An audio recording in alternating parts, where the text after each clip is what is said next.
Welcome to the Challenge Chronicles. I'm Devin Jordan. I'm with Trace Armstrong and Rob McIntyre. We're here to talk about the challenge Ride or Dies, Season 38, Episode 13. I don't even know what to say about this. What did the two of you think before we get into the Fast Five and do the recap of the episode? What were your initial takeaways, your overall thoughts about Episode 13? I mean, I don't know if the cast can cry anymore per second than they can now. It's just everything's just such a downer. It seems like each scene. Yeah, I don't know. I thought this was okay. It wasn't a mess. It wasn't great. I don't think I'd go back and rewatch it ever. I'd never be like, man, I really want to rewatch, Ride or Dies episode 13 again. But I thought it was fine.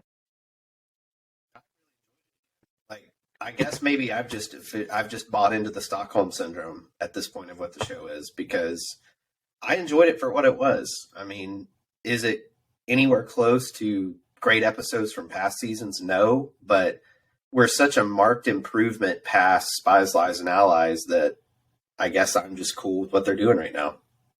Yeah, I mean, I disagree. I don't really think this is very much different from Spies, Lies, and Allies. I think if you take out the elimination from this episode is absolutely abysmal. When you include a pretty decent elimination, I think it makes it bad to okay, somewhere in that range.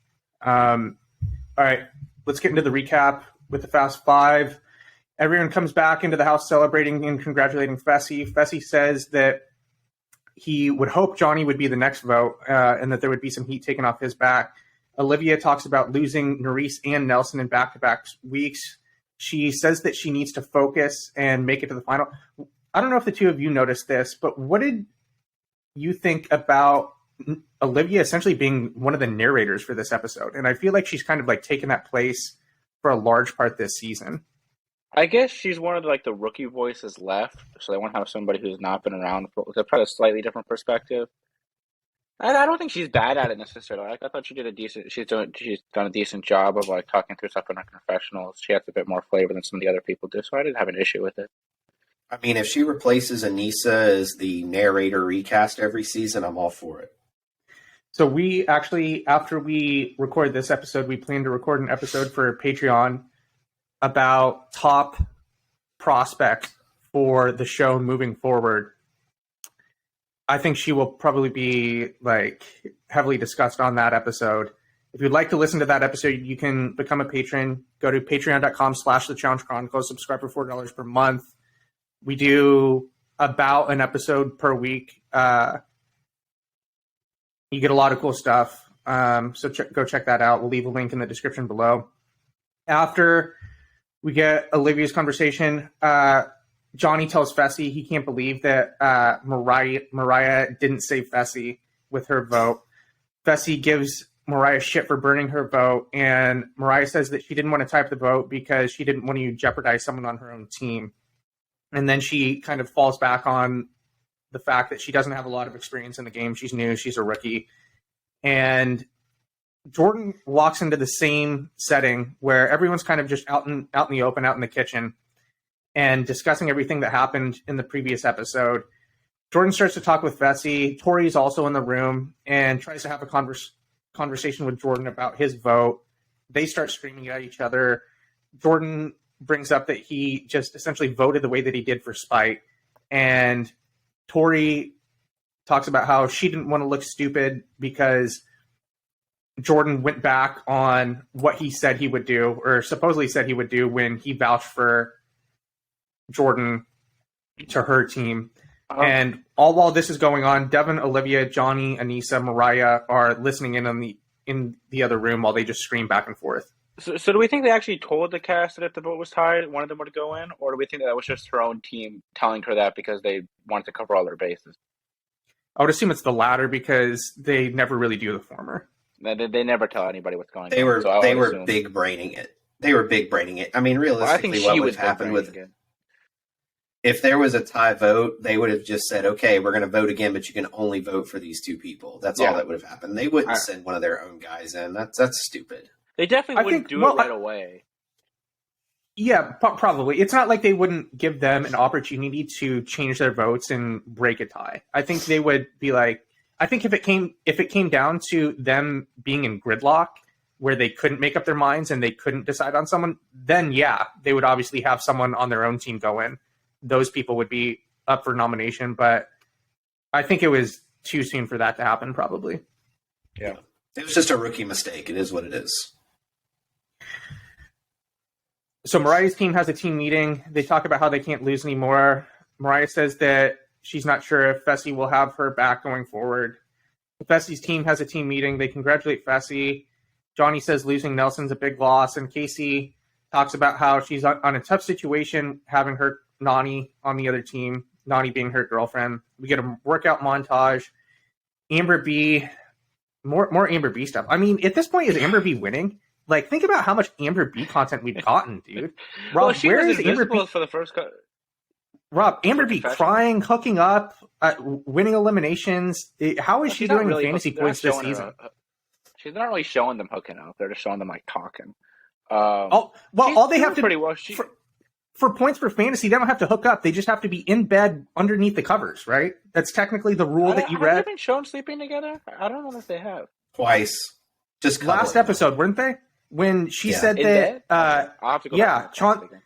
She said that Chauncey would most likely be in the draw last episode, and they were under the covers, right? Right, okay. Trace?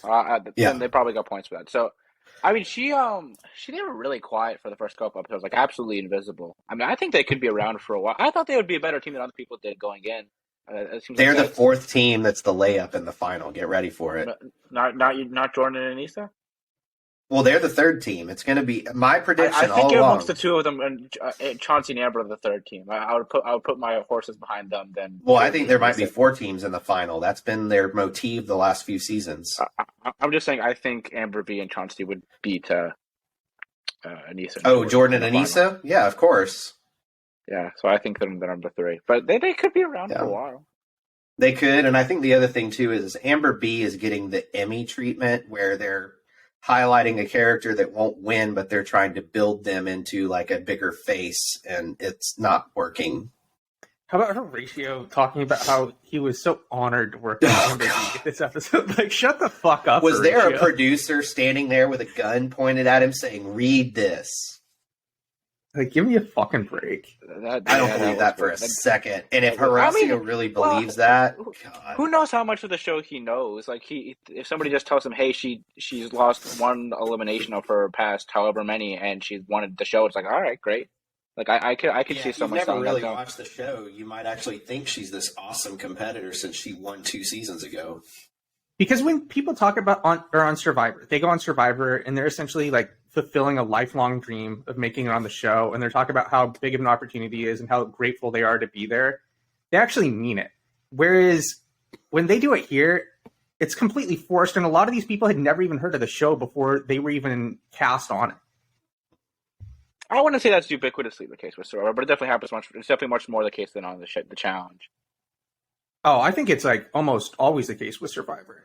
Just because the way that they've decided, just because of the way that they've decided to cast the show. Well, I just been back and towards maybe now that's more the case. Whereas in some of the older days, I don't know if that was the case. They never used to have that type of discourse when they used to hire actors and have them come on. They would never talk about how, like, I'm so honored to be here. Like, this is such a big moment in my life. They would never really do that.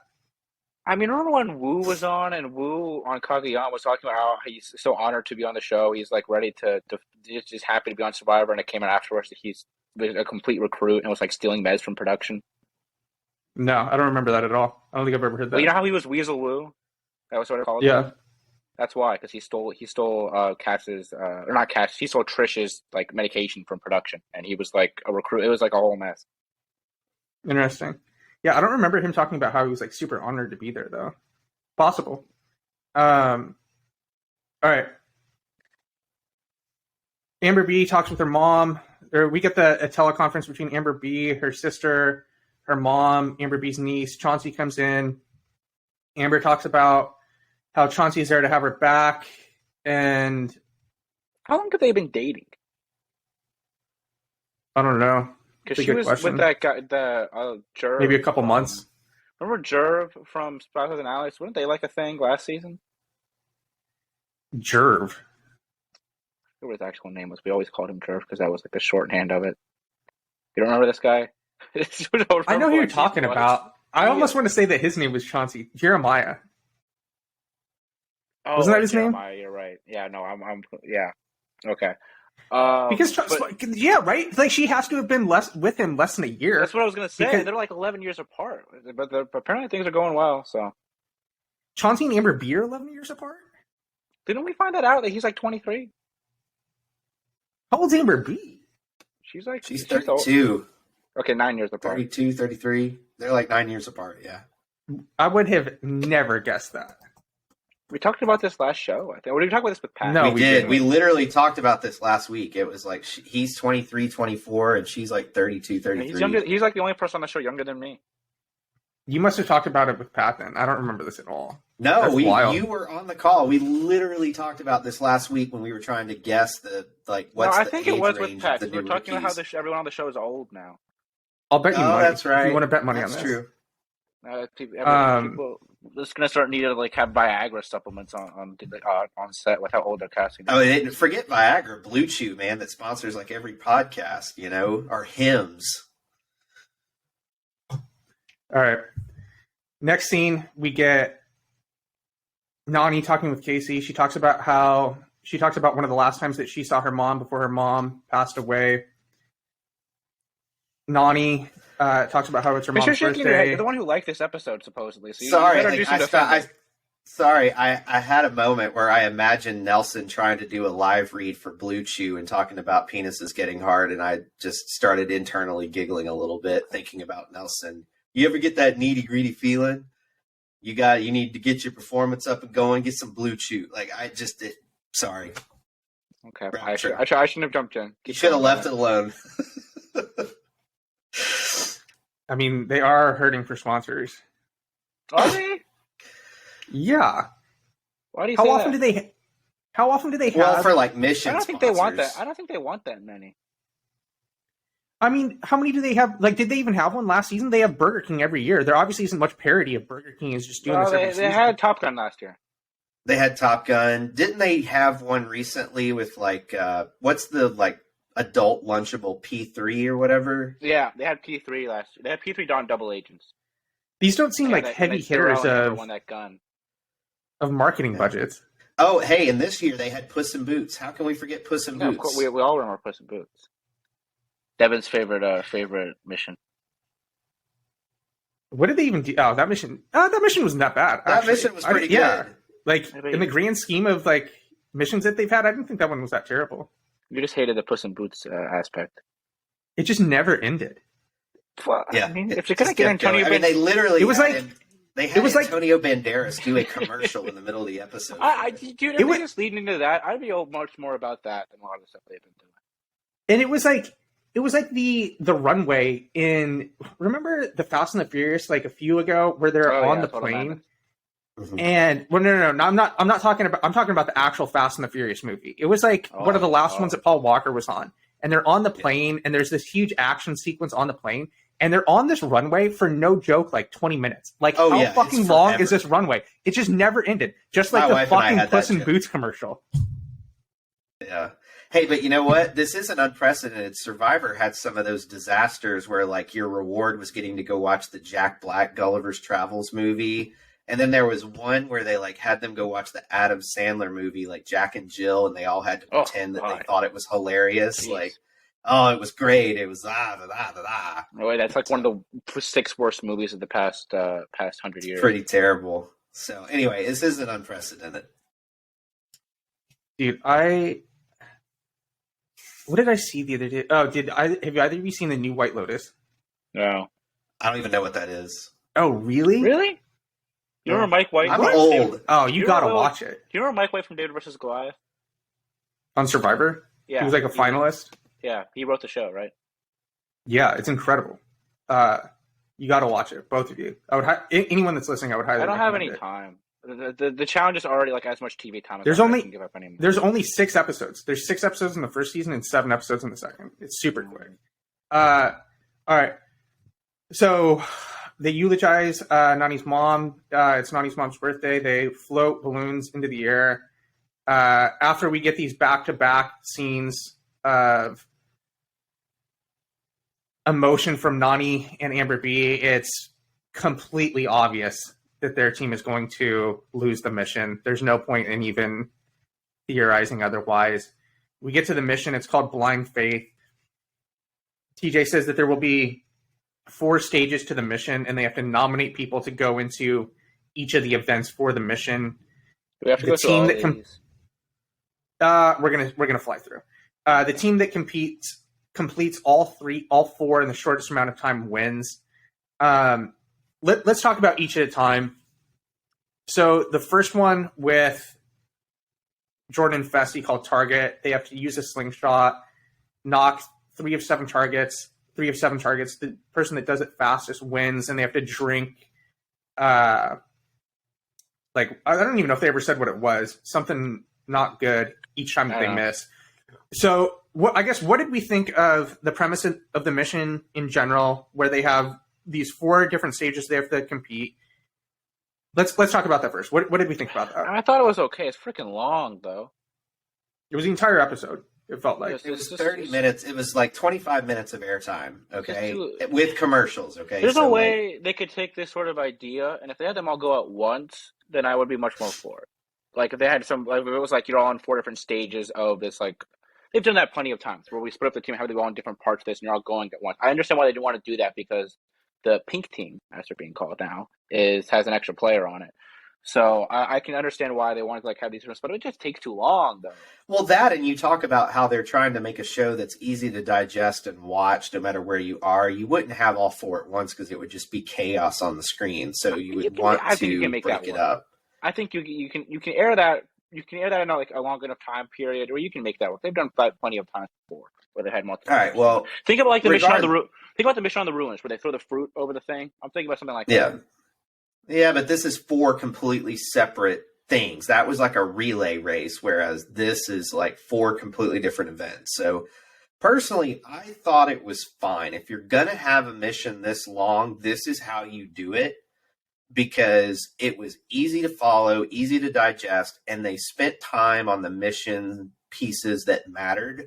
Like the memory mission, they kept that one pretty brief because it was boring compared to the others to watch. So let's get through it. Let's highlight the important stuff and keep moving. And so the real drama from this was watching Fessy try to complete this mission. I thought it was hilarious because Fessy's all Mr. oh, I'm the best and I'm the greatest and none of you can beat me. And then his biggest nightmare is what he volunteered for. So I thought it was funny. It was good.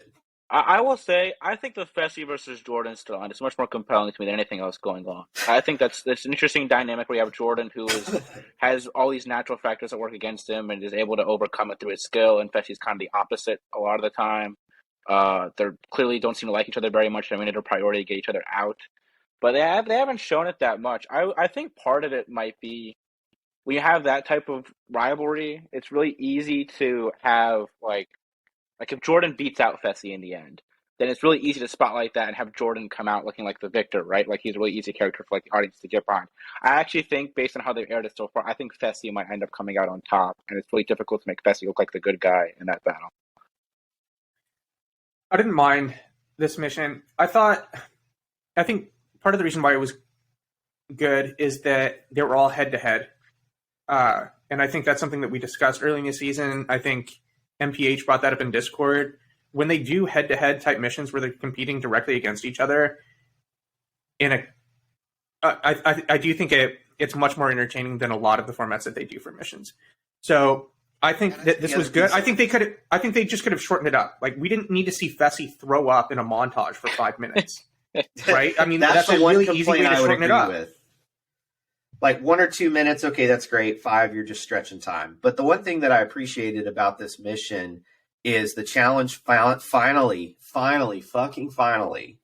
figured out a way to make a lopsided team mission where one team has more people make sense, because they broke it up in such a way that, okay, Jordan went twice, but they broke it up so that each round was fair. It wasn't impossible, because as we saw, whatever color fucking team they were this week, the underdog team, they won 2 rounds. So Devin helps Fessy because Fessy is on his last leg. He's about to die because he can't drink anymore of whatever they're drinking. And they ended up finishing. Who knows how long it would have taken Fessy if Devin didn't help him.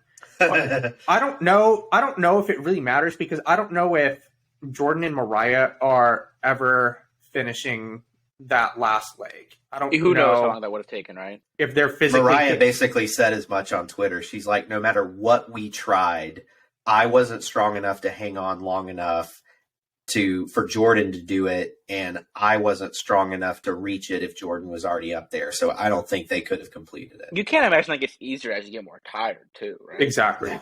Exactly. Yeah. So the longer I they're mean, there, the lower their chances are. She talked about on Twitter that the reason that she didn't have all of her faculties together in the elimination as well is the harness left this giant purple bruise across her chest, and she was so sore and in so much pain from spending 40 minutes trying. I mean, she said they spent 40 minutes trying to complete that, and it wasn't passive long breaks. Like, they were really trying to finish, and so she was beat the hell up by the end of that. My thing with the slingshot face, why couldn't like Tori or Bananas help Fessy out? Why is it Devin? Because Devin's smarter than them. Is he? I feel like they should. Bananas has been on the show for like a lifetime at this point. He should be able to he should be able to help him out. Or maybe Bananas doesn't want to help him because he's taking the ride or die twist seriously, and he's fine with losing on a girl's day. Yeah, that would be the main thing, right? It seems like somebody else besides Devin on the pink. And to me, that's also why Devin probably tried to wait as long as he could before he did help, because he was able to make it look like he wasn't trying to protect Tori. Like, even Devin said on Twitter afterwards, I took the ride or die concept seriously the whole season. So if you're curious why I made certain decisions, think of it in that light. So Devin and Bananas know what's up in terms of this thing's going to go back to ride or dies at some point.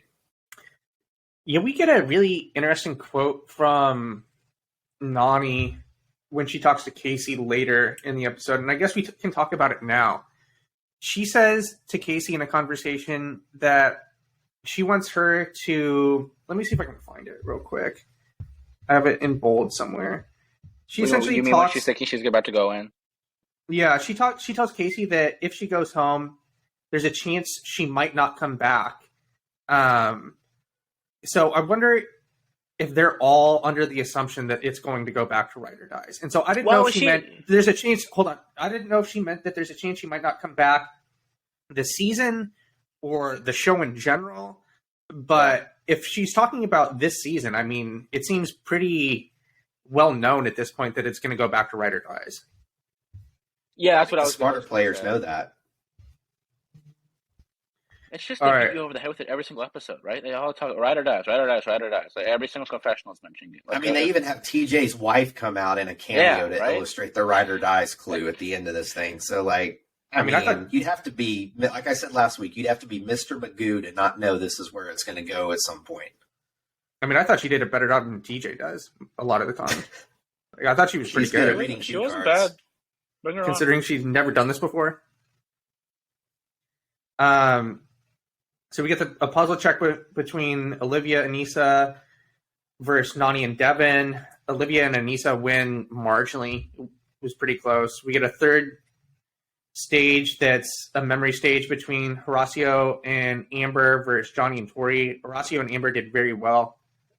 This was actually a pretty impressive performance by their part. They handled Johnny and Tori pretty easily. And then we get to the last stage, which we've already discussed, between Jordan and Mariah versus Chauncey and Casey. Do we take anything away from this stage more than what we've already talked about? I don't know where Mariah's overall athleticism is. I guess I might say that. Really? Why? Well, who would you put the fault at for them not being able to do this? Mariah? Yeah, but like that doesn't mean she's not athletic. It doesn't mean she's not athletic. This is she went against freaking hard. She went against Casey. She went against Casey, who's arguably the most athletic girl in the house. Well, I think that's what I was gonna say. Is that I think coming into this season, we thought, okay, maybe she'll be on the level of like a Casey or a Tori. I think this puts her a step down, or at least makes me think she's. Yeah, like I don't think I ever thought that. I thought she was gonna be pretty good. I don't know if she ever thought. Like, I think she's pretty probably good, though, is pretty good compared to some really poor people that we saw on the list, too. So, like, to me, Mariah performed exactly how we thought she would. She's average to above average. But now that we're getting towards the end of the season, she was clearly the weakest person left. Maybe her and Olivia are fighting. No. I wouldn't say that. Yeah, I think. Well, Anissa, but no, I like. So she's not just going through the women quickly. She's not as good as Tori. She's better than Olivia. She's better than Nani. She's not as good as Casey. She's better than Anissa, and I think she's probably better than Amber B. But it's close. I wouldn't say she's better than Amber B or Nani personally. I think she's definitely better than Nani. I think they're all three of them are in the same tier. With the right circumstances, they're in a good spot, but on their own, not so much. I think she's pretty close. Better than her, but I would rather have Mariah than Nani. I think she's pretty close to Amber B. I think they're just good at different things. Yeah. Chauncey, I don't know. Like, I mean, this is like, if he's going to be good at anything, it's this.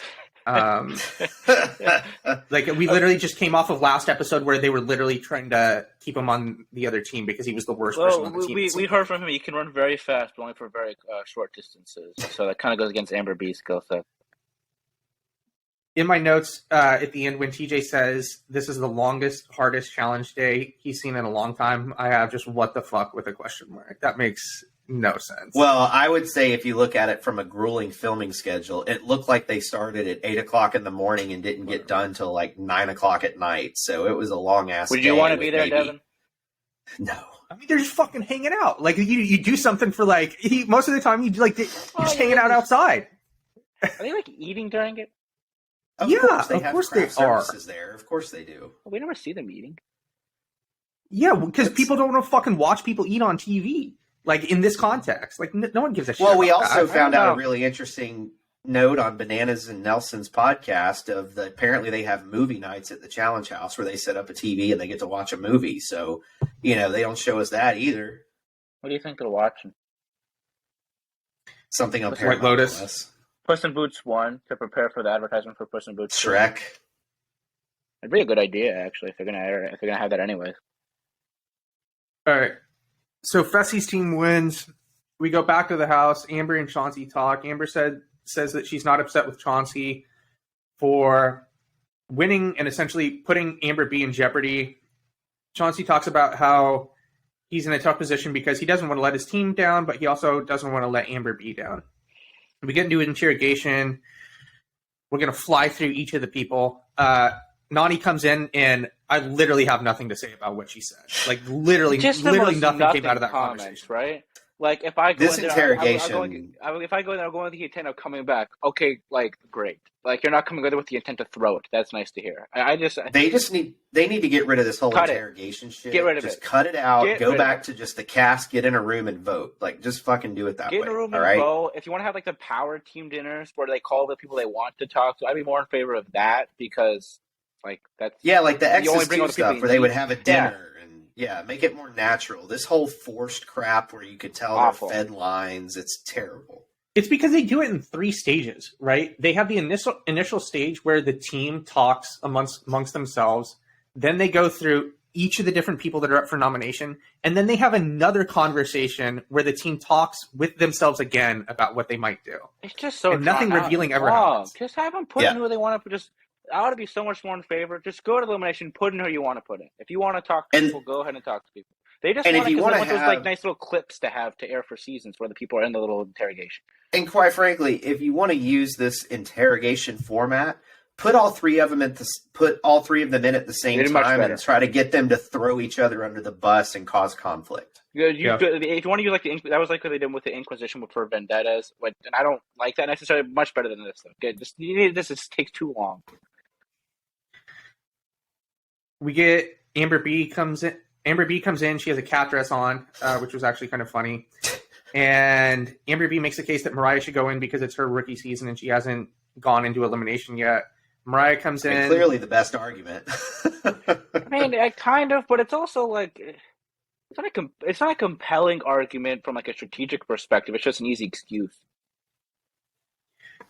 Yeah, it's easy, right? And I think it's easy Yeah. for a lot of them to get behind. I think it's a very. I mean, Fessy just got burned by her last week, and and Johnny is the only other real connection she has on that team. So yeah, I think it's a good job by Amber B. And the only real defense Mariah has is to just say, "Well, we're getting close to a final. Do you want to run a final against me or Amber B?" And that's really all you got. All right, Mariah comes in. Fessy in a confessional says that it looks like the votes are going to be half and half for who goes in for the women. Mariah says that she didn't think the burn vote would cost Fessy and cause him to go in. Fessy starts to go at her a little bit, and Johnny in a confessional says that it seems like Fessy is pretty much giving his team the green light to vote Mariah in.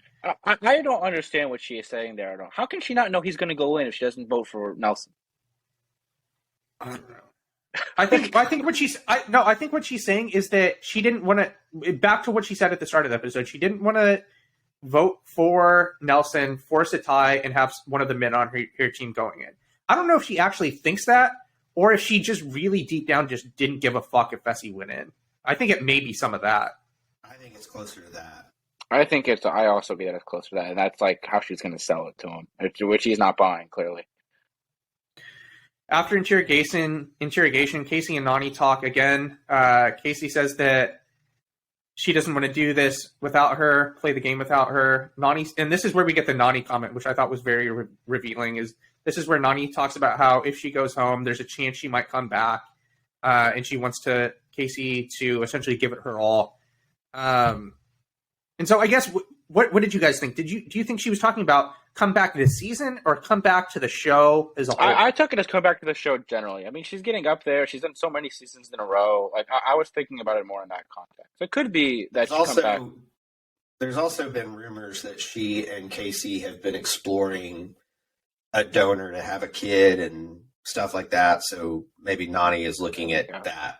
I had read about that, so I don't know how accurate it is, but it was something that was going on. All right. We get into elimination. Everyone votes. Fessy goes first. He votes for Nany. He says that he will not vote for his ride or die. Olivia votes for Nany. Interesting. He's trying to build up some connection with Amber. Dude, they haven't. Maybe they actually finally have, buried the hatchet. Yeah. They have had multiple each of them have had opportunities to vote for each other this season, and they haven't done it. So maybe this is finally it. Maybe they have formed some type of. How disappointed will you be if that's the case? That's been your favorite story. I would be devastated, dude, because it was the most irrational rivalry in the history of the show. Well, we still got time left. Fessy could still screw her over later. He did that on.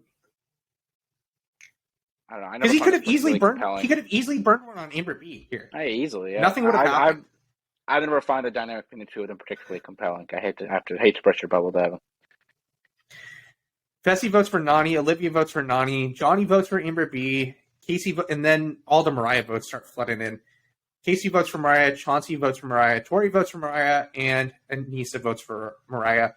We get the dagger draw this episode, and Amber B acts like this is the toughest thing she's ever fucking done in her entire life. I can't stand her. Just like I literally can't. Yeah, it's just a random draw. Unless if you figured out maybe give her some credit. Maybe there was they figured out some sort of chip that's on the safe one that's not on the other ones, and she was really inspecting it, looking for that. I could have very much done without this. Which was needless 3 minutes. What do you think production would do if you walked up to the dagger and literally started looking at it face to face like this, looking for some mark on it that people had found? Do you think they would tell you no, you got to back the fuck off? No, I think they might just say you have to pick that one now. Whichever one you really? I don't think they would say that. I'd be like, fuck you. I didn't decide to pick this. I don't know how that would go. So Amber B freaks out. She says she wants Nany to pick it. She talks about how she doesn't want to put Nany into elimination. She starts to cry. She pulls the dagger. She picks the safe dagger. Nany goes into elimination. The elimination is called I Can See. TJ talks about how he brings in a special guest. It's his wife. And the elimination, they essentially have to, or in a harness, they have to run in the sand and move up through a series of pulleys a wall to see words that are essentially scrambled, and they have to unscramble the words. This was pretty close. I mean, it was very close. It seems like Nani got out to an early lead. Mariah caught up. They finish almost at the exact same time. And then Mariah notices that she spelled a word incorrectly. I wonder if she doesn't notice that, if production actually notices themselves that she spells it incorrectly. I don't know. I would think they have to. They've fucked up on stuff way easier before. Is it not that easy? Dude, so I didn't get this. Were the people that were was the cast positioned in a way that they couldn't see the scrambled words on the wall? No, here's a really good tidbit. Somebody put on Twitter, and I can't remember who it was, but they said production told them not to help ahead of time. Oh, wow. And then somebody started helping, and production didn't make them stop. So Jordan went, fuck it, I'm going to help Nani. So did they just edit out them helping them? I didn't hear them. They did. There was one point where Casey was like, Nani, you should try this. And Nani's like, no, that's not the right way to do it. No. No, what Casey told her to do was that she should... what was it? It was get the letters and then try to unscramble them on the board. Yeah, but she wasn't trying to she wasn't trying to help her with the word though. She was just giving her like a general sense of the strategy. I think it was just a general tactics tip. I mean, I think Nani had the right play because if you just have them all down like that, you're going to mix some of them up. Yeah, it didn't seem like having the wall up for a long enough time to get the words unscrambled. It didn't seem like that was an issue. It seemed like both of them could have done that all day. Yeah. Either way, I really enjoyed the elimination. I thought it was really good. It was a very interesting way to do it. I also love TJ's sidebar comment to his wife. He's like, what Mariah's doing, that strategy's horrible. I thought that was funny. Do you think they'll leave that in if she wins? They should. I don't know. Probably not. They wouldn't dunk on TJ like that. I think overall it was a good mission. Elimination. Yeah, all right. Now that we can talk about whatever we want now, is there anything that we want to talk about now that we haven't discussed in the recap? It's just a downer of an episode to me. I feel like everything with all the content they aired was just so emotional and sad, right? The whole season. Yeah, I agree. So sad. I want more. I think Fessy versus Jordan is compelling. I'd be down for that storyline. I get people think Fessy's bland, and I agree, tends to be pretty vanilla. But I would so much more prefer that over a lot of stuff they've been showing. Rivalries to me are what keeps the show interesting. I tend to get most interested when you have two different but strong forces going at each other throughout a season. That's what's compelling to me. I would much prefer to air that. I was thinking about within the last couple of days about how Fessy versus Pauly on a potential season would be very compelling. Yeah, I think that would be the type of thing that would save a season. Well, just Pauly showing up in general. Yeah, Pauly versus anybody. Let's go. Come on. Pauly versus Fessy, Pauly versus... Because Pauly would go head-to-head against somebody regardless. I mean, that'd be great. The other thing is, and we talked about this before, the show is better when the cast appears like they're having fun.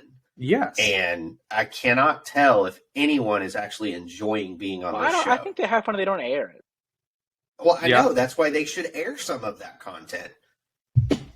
I want to see Johnny stealing a toilet seat and people laughing and, even going back to like when CT's favorite thing to do is dress up like ninjas with water balloons and hit people with them. Like we just some of that throwaway fun content that actually makes you feel like the cast is happy to be there. I mean, now it just feels like it's a job. Well, remember that, if you go on YouTube, that was like Try Not to Cry 40-minute compilations. It seems like we've taken like the D- version of that, and that's just what they're airing now, right? Like, if I show it, do you guys show your friends the show anymore?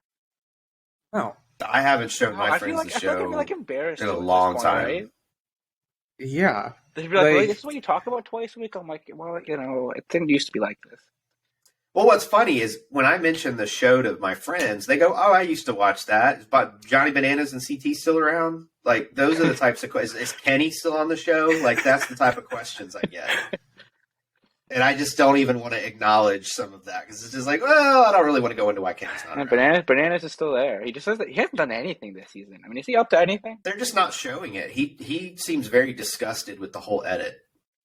I can't imagine that they're getting like a lot of new watchers, right? They're obviously like losing more people than they're gaining at this point. Like I think their churn is very high.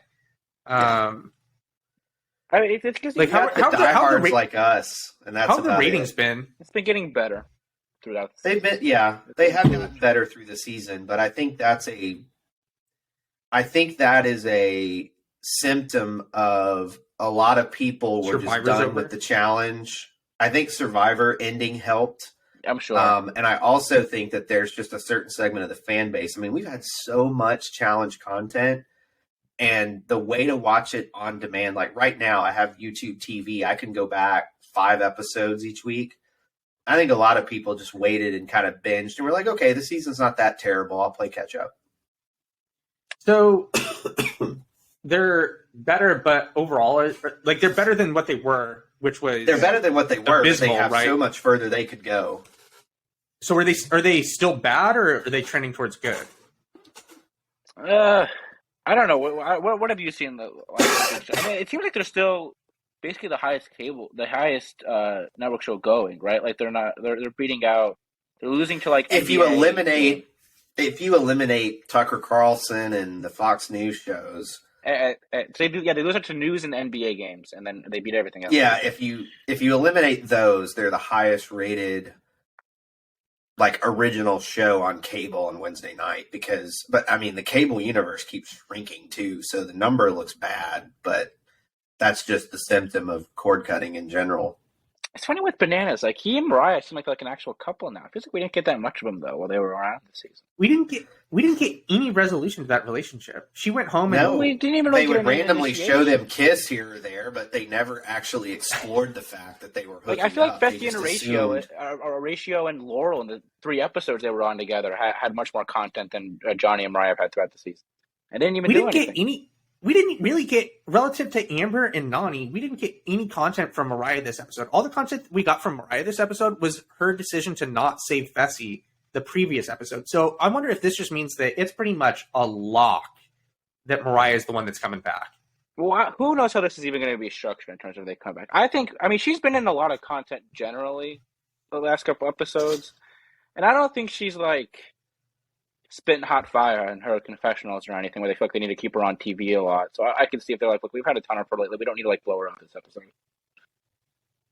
I don't know. I think that they just, whatever narrative they're trying to build to is just very confusing because, I mean, quite frankly, I just don't know how they're going to bring people back and if they're going to purge teams when they do that. Who knows how that's going to look? If they if they say like if they're saying, hey, we're going back to Ride or Dies, but we have these 3 eliminated and only one's coming back, then does that mean, hey, if Mariah can't beat whomever in a puzzle or whatever, then Fessy also goes home. If Kenny, which that ought to be hilarious. Well, I would assume they'll all be involved. I would assume it's like Fessy and Mariah versus Kenny and Casey. Like they're all on one contingent. It seems like that's going to be next episode, but I don't know that there's enough of them like standing in limbo right now for that to work. How many do we have in limbo? It's just the 2 of them, right? Isn't it just Kenny and Mariah? We've only done this for 3 weeks. Well, Nerys and Nelson are gone. I know, that's what I mean. So that's 4. Kenny, Nerys, Nerys, Nelson. It feels like we've done this for months. I mean, I know. It feels like an eternity, right? With this stupid teams format. I hope they figure it out, and next week we just go back to pairs because I think this teams format's been an absolute bust. It's been awful, and we had good episodes. It ruined the season. It's been awful. Like because that 4-episode stretch where Jay and Michelle won those 2 episodes, then Nelson and Nerys won that one, and then Jordan and Ethan won that. Those were all 4. I was in on that. Those were good episodes. I could have kept going with that. But since we switched to this teams format, I think it's been bad. I mean, it was we've talked. I mean, we've said this 100 times. When they did it, the season was just about to get really good and interesting. It was like literally that episode. It was going to be when it was going to happen, and they just flushed it down the toilet. All right, let's wrap this up. Any last thoughts that we have before we record the Patron episode. Are we just giving up on winners picks? I don't think it's changed. I think I we're still on the have the same page. same ones. Well, I had Yeah, nothing like, to The only read thing my I might do now is I would say it's still Devin Tori, Bananas Nani, Anissa Jordan, and I think the fourth team's going to wind up being Amber and Chauncey the way we're going. I mean, I had Nerys and Nelson second last time we did that, so I would definitely amend that. I think it's Tori and Devin. I think Johnny and Nani are the favorites for me. Then Tori and Devin, and then Mariah and Fessy. I can't see the two. Maybe how does it look the two of them winning though? What do you mean? Like favorites to win or favorites to make the final? I can't see them winning. Yeah, I guess Maybe- you're probably well, right. I guess maybe they could win and it's like a steal the money twist, and then Fessy screws over Mariah again. But I don't see that happening. Oh, they would definitely do the steal the money twist with them. I think if they won and they were the ones who Just finished put it- ahead, even if it wasn't planned, they would be like, "All right, let's do it." He would 100% take the money from her. He wouldn't even think twice. Yeah, that's the only things that way. All right. Thank you for listening, everyone. Talk to you again soon.